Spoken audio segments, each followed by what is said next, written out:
സ്കൂളുകളിലെ അധിക സമയ ക്രമീകരണത്തിനായി വിദ്യാഭ്യാസ വകുപ്പ് ടൈം ടേബിൾ പുനഃക്രമീകരിച്ചു. ആദ്യ പീരീഡ് രാവിലെ 9:45 മുതൽ 10:30 വരെയാക്കി. ഉച്ചഭക്ഷണത്തിനായി 12:45 മുതൽ 1:45 വരെ 60 മിനിറ്റ് നൽകി. അവസാന പീരീഡ് 3:45 മുതൽ 4:15 വരെയാകും.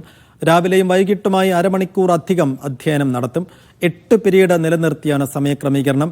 വെള്ളിയാഴ്ച ഒഴികെയുള്ള പ്രവൃത്തി ദിവസങ്ങളിലാകും അരമണിക്കൂർ വർധനയുണ്ടാവുക. വിജിൻ വായാന്തോട് വിശദാംശം നൽകും. വിജിൻ, എങ്ങനെയാണ് ഈ പീരീഡുകളുടെ പുനഃക്രമീകരണം? എന്താണ് ഇത് സംബന്ധിച്ച് വിദ്യാഭ്യാസ വകുപ്പ് പറയുന്നത്? സൈഫ് നേരത്തെ തന്നെ ഇക്കാര്യം വിദ്യാഭ്യാസ മന്ത്രി വ്യക്തമാക്കിയതാണ്. ചില എതിർപ്പുകൾ ഇക്കാര്യത്തിൽ ഉയർന്നിരുന്നെങ്കിലും പക്ഷേ ഈ സമയത്തിൽ മാറ്റം വരുത്താനുള്ള തീരുമാനവുമായി മുന്നോട്ട് പോകാൻ വിദ്യാഭ്യാസ വകുപ്പ് തീരുമാനിച്ചിരുന്നു. അതിന്റെ ഭാഗമായിട്ടുള്ള പുതിയ ടൈം ടേബിളാണ് നിലവിൽ ഇപ്പോൾ പ്രസിദ്ധീകരിച്ചിരിക്കുന്നത്. അതിൽ രാവിലെയും ഉച്ചയ്ക്ക് ശേഷവുമായി 15 മിനിറ്റുകൾ വീതം അധികമായി എടുത്തുകൊണ്ടുള്ള അരമണിക്കൂറാണ് ഈ അധ്യയന സമയങ്ങളിൽ വർദ്ധിപ്പിച്ചിരിക്കുന്നത്. 1100 മണിക്കൂറുകൾ ഈ അധ്യയന വർഷം മുതൽ എത്തണം എന്നുള്ളതാണ് കണക്ക്, വിദ്യാഭ്യാസ വകുപ്പിന്റെ കണക്ക്. അതുകൊണ്ട് തന്നെ അതിനുള്ള പുനഃക്രമീകരണം ഉണ്ടാക്കിയിരിക്കുന്നത് ഈ അരമണിക്കൂർ വർധനവിലൂടെയാണ്. എന്തായാലും ഇപ്പോൾ നമ്മൾ സൂചിപ്പിച്ചതുപോലെ ആദ്യ പീരീഡ് ആരംഭിക്കുക 9:45 10:30 ആ പീരീഡ് അവസാനിക്കും.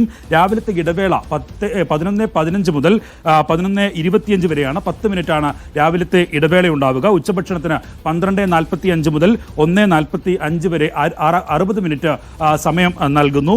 വൈകിട്ട് 3:05 മുതൽ 3:10 വരെ 5 മിനിറ്റ് നേരമാണ് ഇടവേള ഉണ്ടാവുക. അവസാന പീരീഡ് 3:45 മുതൽ 4:45 വരെ ആയിരിക്കും, 4:15 വരെ ആയിരിക്കും. രാവിലെയും വൈകിട്ടുമായി ഈ 15 മിനിറ്റ് വീതം വർദ്ധിപ്പിച്ച് അരമണിക്കൂർ പൂർണ്ണമായും എല്ലാ ദിവസവും, വെള്ളിയാഴ്ച ഒഴികെയുള്ള എല്ലാ ദിവസവും അധ്യയന സമയമായി വർദ്ധിപ്പിക്കാനാണ് നിലവിൽ തീരുമാനിച്ചിട്ടുള്ളത്. എന്തായാലും നേരത്തെ തന്നെ ഇക്കാര്യത്തിലുള്ള തീരുമാനം എടുത്തിരുന്നെങ്കിൽ വിദ്യാഭ്യാസ വകുപ്പ് ഇപ്പോഴാണ് ഉത്തരവ് ഇറക്കിയിരിക്കുന്നത്.